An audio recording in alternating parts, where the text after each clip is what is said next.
নারায়ণগঞ্জে আজ হাসপাতাল পরিদর্শন করেন স্বাস্থ্যমন্ত্রী সরদার মোহাম্মদ সাখাওয়াত হোসেন। অপরিচ্ছন্ন পরিবেশ, খাবার প্রস্তুত সহ বিভিন্ন অব্যবস্থাপনার চিত্র দেখে ক্ষোভ প্রকাশ করেন তিনি। সমস্যা সমাধানে নির্দেশনাও দিয়েছেন। অন্যদিকে রংপুর মেডিকেলে মরদেহ আটকে রেখে স্বজনদের হেনস্থার ঘটনায় সমালোচনা করেন স্থানীয় এমপিরা। রোগী ভোগান্তি, দালালদের দৌরাত্ম্য সহ বিভিন্ন অব্যবস্থার প্রমাণও মিলেছে সেখানে। সিলন টি রপ্তানিতে শীর্ষে। নারায়ণগঞ্জ জেনারেল হাসপাতাল পরিদর্শনের কথা ছিল স্বাস্থ্যমন্ত্রীর। নির্ধারিত সময়ের আগেই সেখানে উপস্থিত হন মন্ত্রী। খতিয়ে দেখেন ডাক্তার, নার্স সহ কর্মকর্তা কর্মচারীদের হাজিরা খাতা। এক পর্যায়ে হাসপাতালের রান্নাঘর সহ সার্বিক পরিবেশ নোংরা ও অপরিচ্ছন্ন দেখে ক্ষোভ প্রকাশ করেন সরদার মোহাম্মদ সাখাওয়াত হোসেন।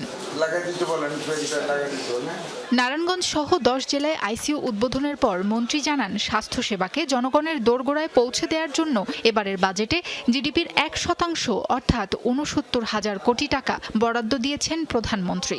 আপনাকে পরশুদিন পর্যন্ত টাইম দিয়ে গেলাম। আপনার কিচেন থেকে সকল জিনিস বের করতে হবে, সকল কালো পাতিল আপনাকে ভেঙে বাঙ্গারির কাছে বেরতে হবে, ডিসি সাহেবের প্রতিনিধির সামনে। সকল মালামাল যা আপনি রেখেছেন, দাহ্য পদার্থ, ক্ষুধা না খাসতে একটা আগুন লাগবে, একটা মানুষ বাঁচতে পারবে না, আগুনও নিবানি যাবে না।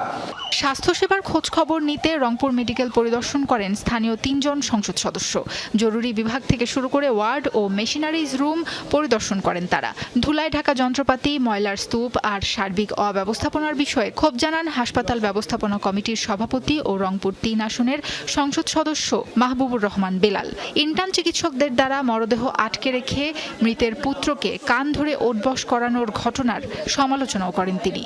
প্রথম কথা হলো, কেউ ভুল করে ডাক্তারের দেবো চাওয়া হবেন না, এটা যেমন ঠিক।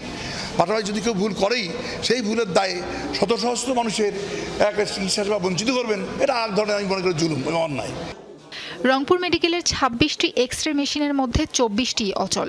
3টি করে সিটি স্ক্যান ও এমআরআই মেশিন থাকলেও সচল রয়েছে মাত্র 1টি করে। 13টি আল্ট্রাসোনোগ্রাম মেশিনের মধ্যেও অকেজো 10টি। হাসপাতাল কর্তৃপক্ষ জানায়, সংশ্লিষ্ট দপ্তরে চিঠি পাঠিয়েও সরানো যায়নি হাসপাতাল থেকে।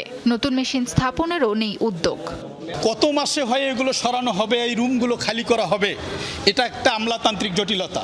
আশা করি স্বাস্থ্যমন্ত্রীর মনোভাব ভালো আছে, উনি এই বিষয়গুলো সিনসিয়ারলি দেখছেন। হাসপাতালটিতে চিকিৎসা সেবা পেতে হয়রানির পাশাপাশি দালাল সিন্ডিকেটের দৌরাত্ম্যের বিষয়টিও সামনে আসে।